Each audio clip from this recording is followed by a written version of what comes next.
Kenapa orang memilih jalan haram sementara ada jalan halal? Padahal sebenarnya rezeki itu kalaupun tidak dia lakukan dengan jalan yang haram, cara halal pasti dia dapatkan.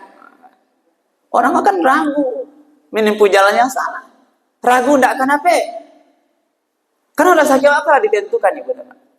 Belum kita lahir lagi, rezeki, langkah, jodoh, maut itu sudah ditentukan. Kita tinggal lagi untuk kalau rezeki itu berusaha mendapatkan. Maka sebenarnya orang-orang yang mendapatkan harta yang mungkin banyak jumlahnya dari korupsi itu berapa? Sebenarnya kalau dia mau berusaha dengan jalan yang halal, dia pasti dapatkan harta yang sama jumlahnya. Kenapa ditempuh dengan jalan yang haram? Bismillahirrahmanirrahim. Assalamualaikum warahmatullahi wabarakatuh. Alhamdulillahirabbil alamin allazi ahyana ba'dama amatana wa ilaihin nusyur. Asyhadu an la ilaha illallah wahdahu la syarikalah wa asyhadu anna Muhammadan abduhu wa rasuluh sallallahu alaihi wasallam la nabiyya ba'da. Faqala Allah ta'ala fil Qur'anil Karim, A'udzu billahi minasy syaithanir rajim. Bismillahirrahmanirrahim. Ya ayyuhan nasu kulu mimma fil ardi halalan thayyiban wa la tattabi'u khutuwatis syaitan innahu lakum aduwwun mubin. Shadaqallahul azim. Bapak-bapak, ibu-ibu, hadirin kaum muslimin, jemaah salat fardhu subuh yang dimuliakan Allah. Kalimat puji dan syukur alhamdulillahirabbil alamin atas segala limpahan rahmat dan karunia Allah pagi ini yang masih memberikan kita nikmat iman, nikmat kesehatan, kesempatan, dan nikmat yang lain. Sehingga dengan seluruh nikmat itulah kita masih bisa melanjutkan ibadah salat subuh kita secara berjamaah di masjid yang sama-sama kita cintai. Mudah-mudahan seluruh rangkaian ibadah kita di subuh ini diterima dan dibalas oleh Allah dengan pahala yang berlipat ganda. Amin ya rabbal alamin. Kemudian salawat dan salam kita sampaikan kepada Nabi kita Nabi Muhammad sallallahu alaihi wasallam. Allahumma salli ala Sayyidina Muhammad wa ala ali Sayyidina Muhammad. Rasulullah telah membawa umat manusia ini dari zaman jahiliyah kepada zaman yang milah Islam dengan meninggalkan dua pedoman hidup untuk kita, yakni Al-Quran dan sunnah-sunnahnya. Mari ibu dan bapak kita selalu mengingatkan, kita berusaha terus istiqamah untuk menjadikan Al-Quran dan sunnah-sunnah Rasul itu betul-betul sebagai pedoman dalam menjalani seluruh aktivitas kita, agar kita selamat dan tidak tersesat di jalan menjalani kehidupan yang sementara ini.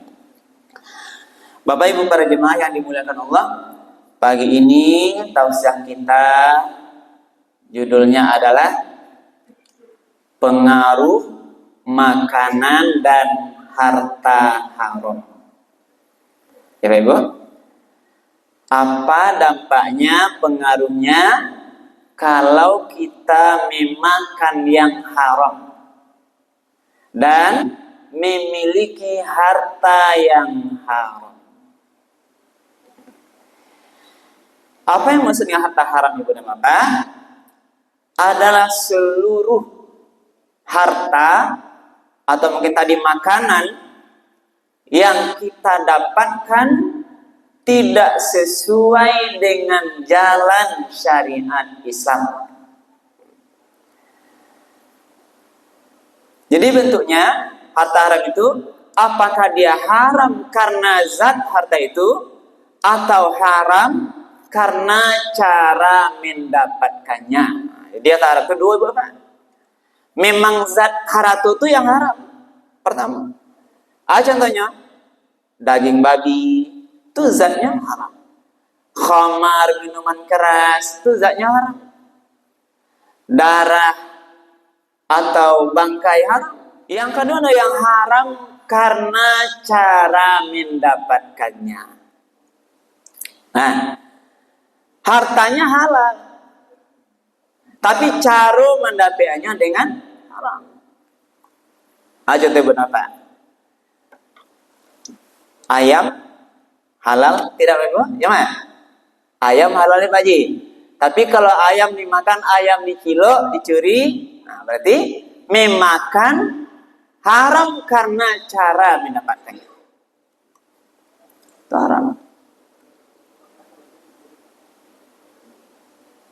Memakai kendaraan, beli mobil halal. Mobil itu tidak haram. Tapi kalau kita membeli mobil dengan cara yang haram, cara korupsi, cara penipuan, cara riba, berarti melakukannya haram.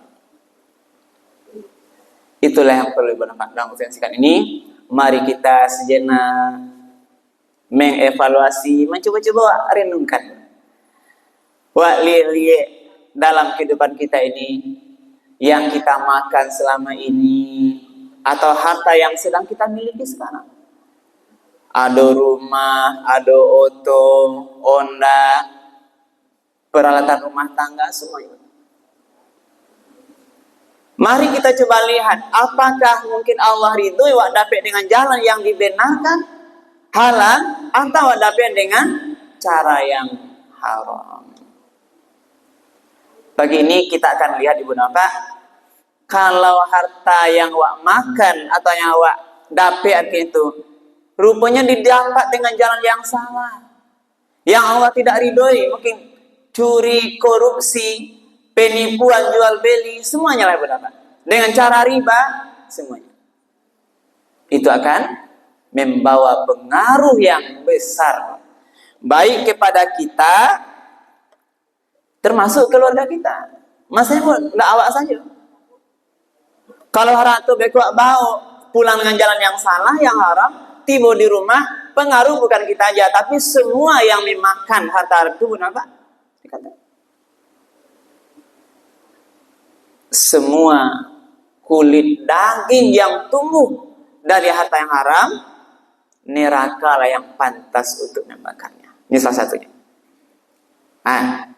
Nah, makanya Ibu Bapak, kita diajarkan berdoa oleh Rasul, berdoalah kita untuk selalu cukuplah dengan yang halal, jauh dari yang haram.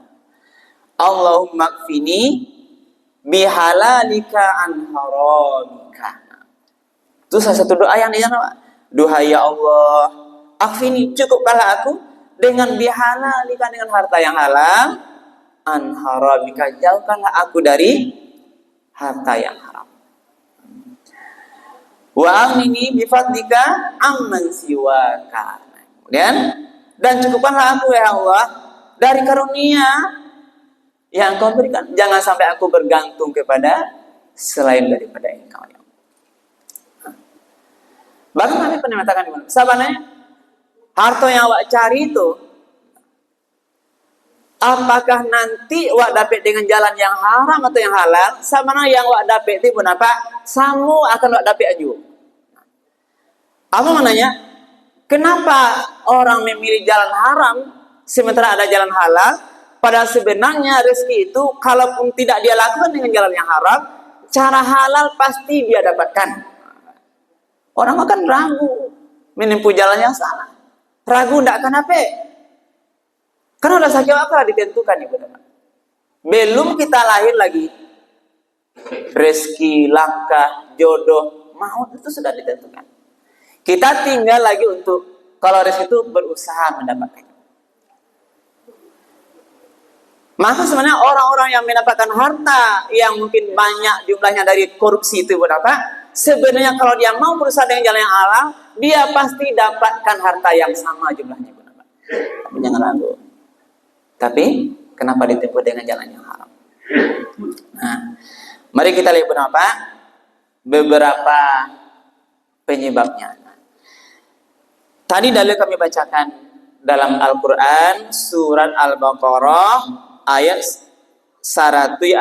Ini salah satu dalil yang berbicara kita disuruh untuk memakan yang halal dan baik.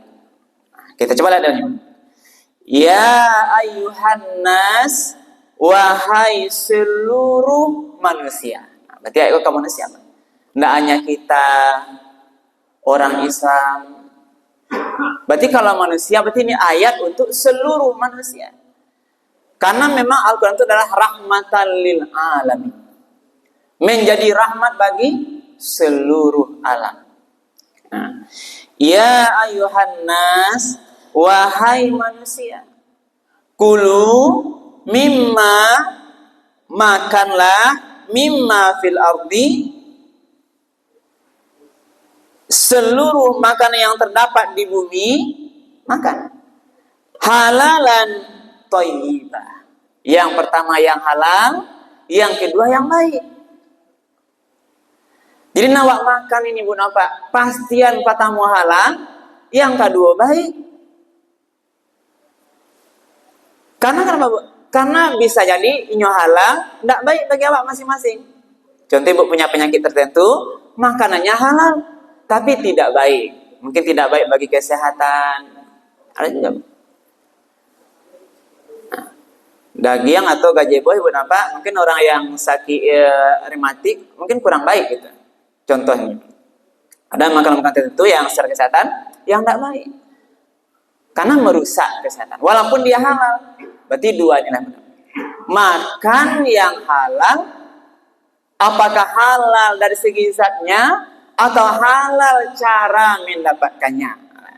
Jadi kita, berarti pasti halal dengan mungkin berusaha yang halal dan makan itu sendiri adalah yang halal. Jangan memakan yang diharamkan.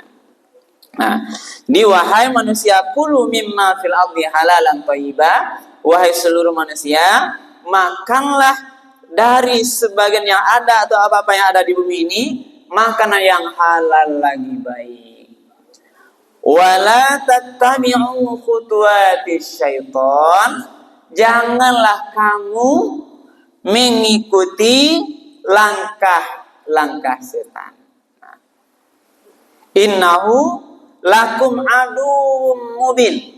Sesungguhnya setan itu adalah musuh yang nyata bagi kamu, bagi kita.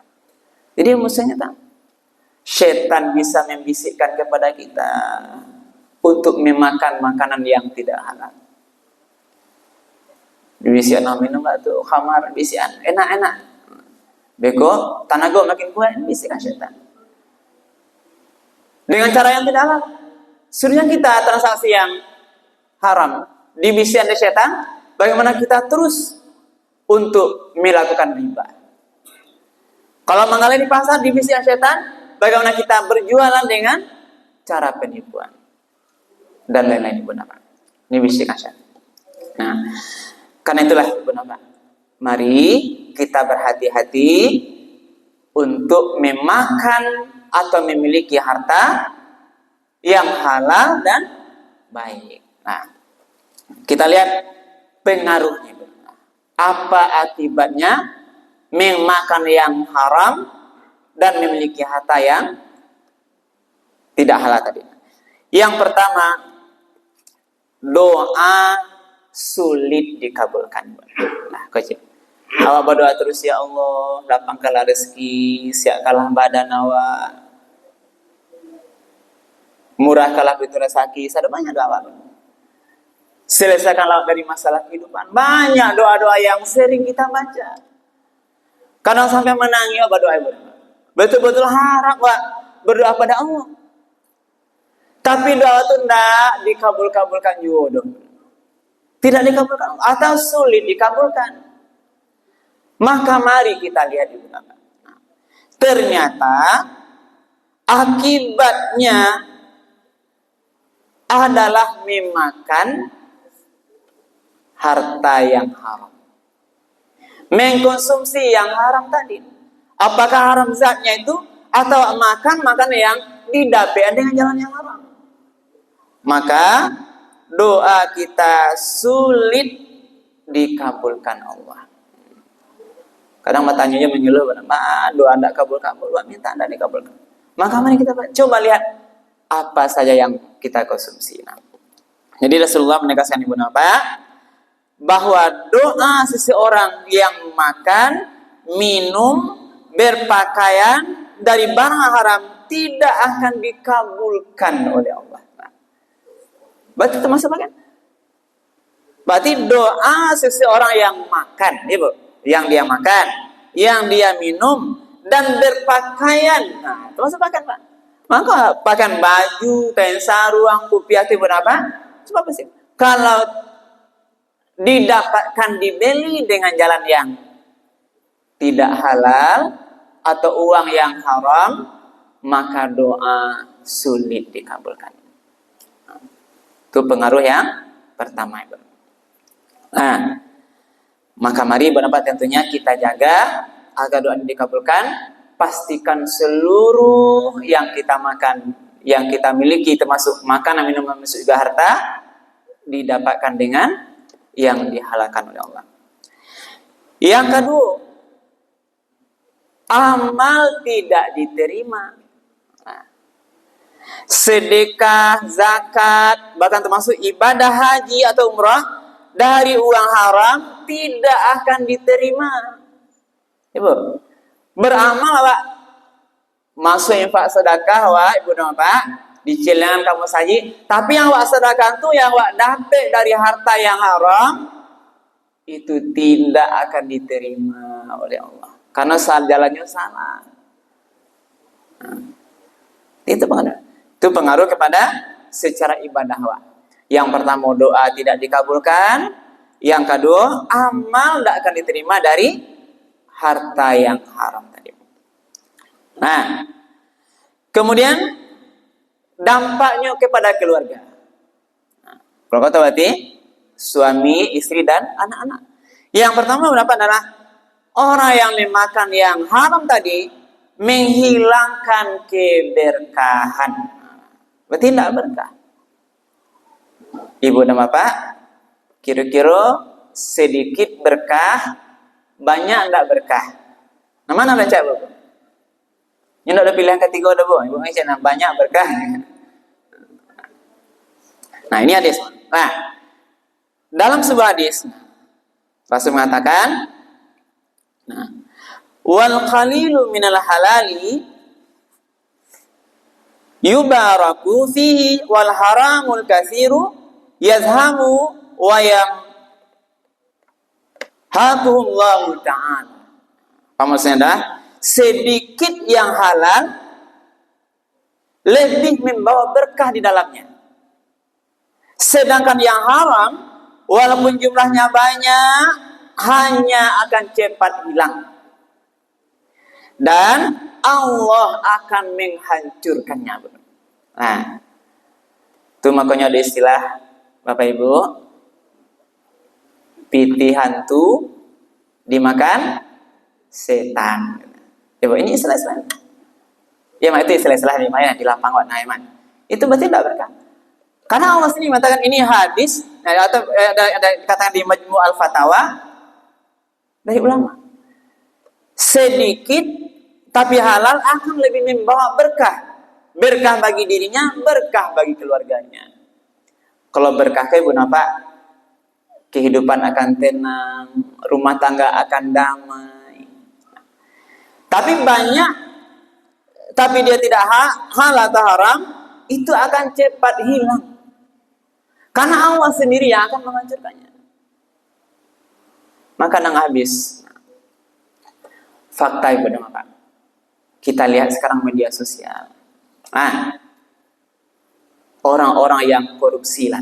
Nah, korupsi sekarang hampir tiap hari Ternyata korupsi itu menjebak sebagian besar para pejabat, para pengusaha.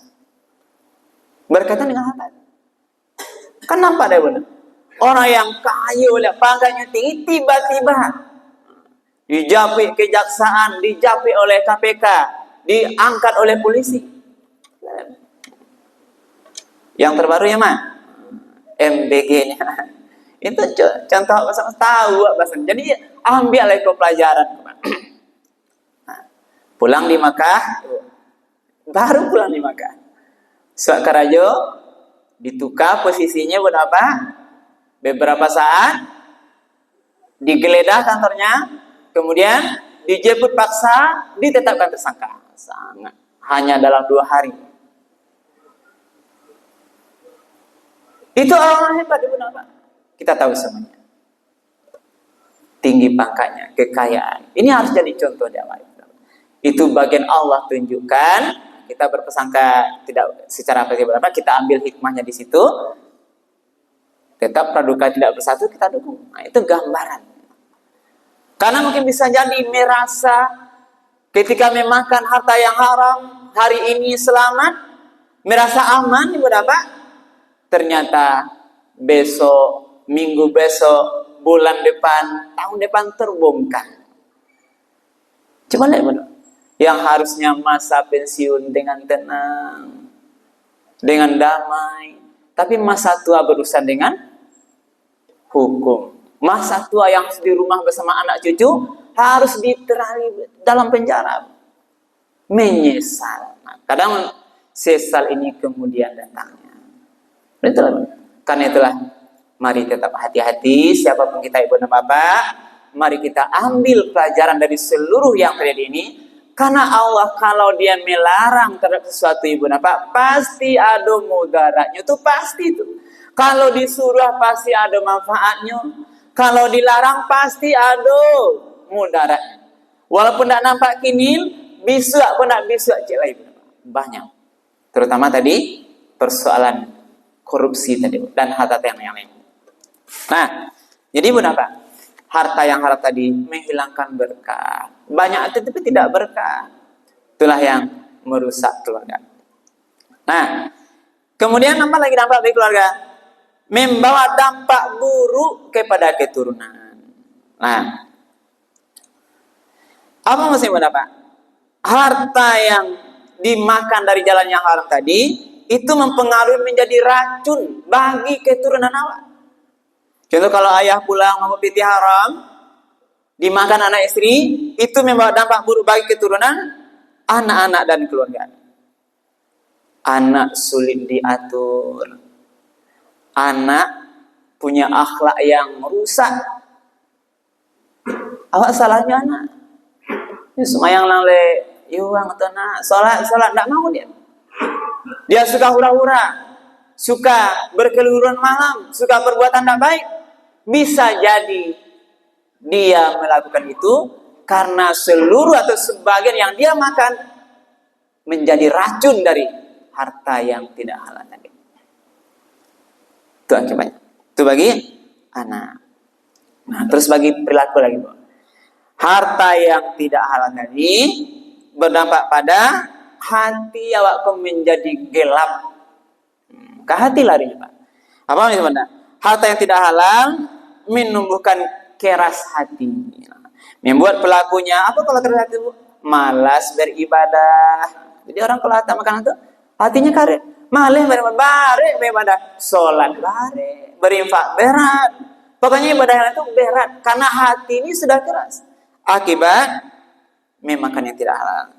Kemudian dia terdorong untuk mudah berbuat dosa. Karena hatinya itu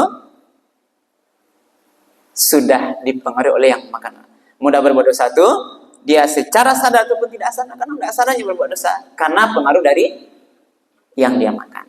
Hati kita ini bersih. Ini bagian terakhir. Hati aku sebenarnya rahasia, fitrah. Bening hatinya. Sekali memakan yang haram, maka hati itu ternoda dia. Berbuatan yang haram lagi, tambah tertutup lagi noda. Makin banyak. Sehingga hati yang bening itu tertutup oleh perbuatan dosa. Termasuk yang dimakan.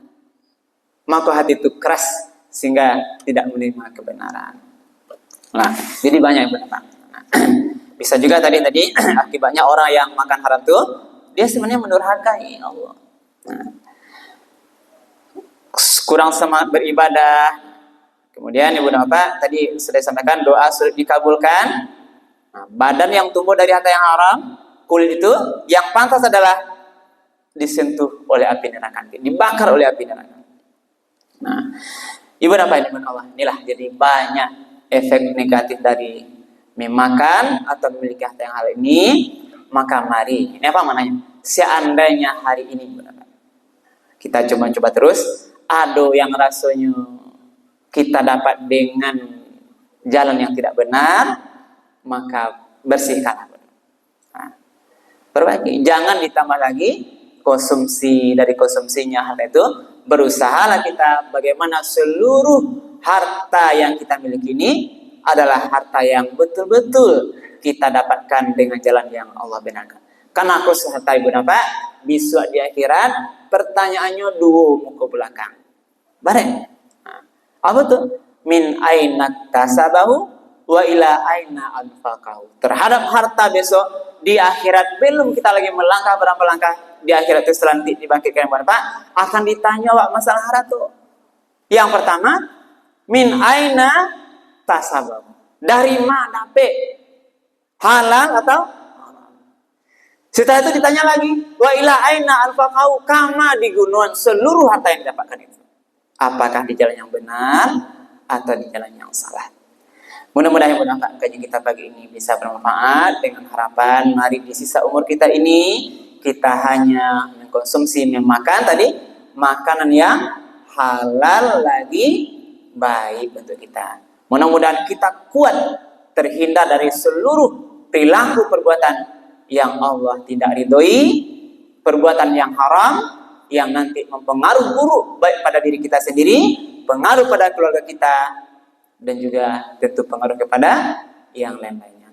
Mudah-mudahan bermanfaat yang kita sampaikan pagi ini. Perbanyak maaf kalau ada hal yang kurang berkenan. Kita akhiri subhanallahi bihamdika asyhadu an la ilaha illa anta astaghfiruka wa atubu ilaik. Billahi taufiq wal hidayah. Wassalamualaikum warahmatullahi wabarakatuh.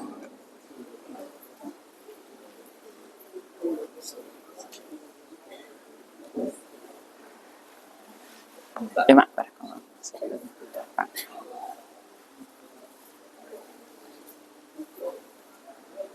Ya dah, siap.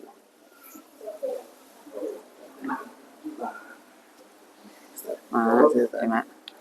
Siap. Ya, Pak Haji.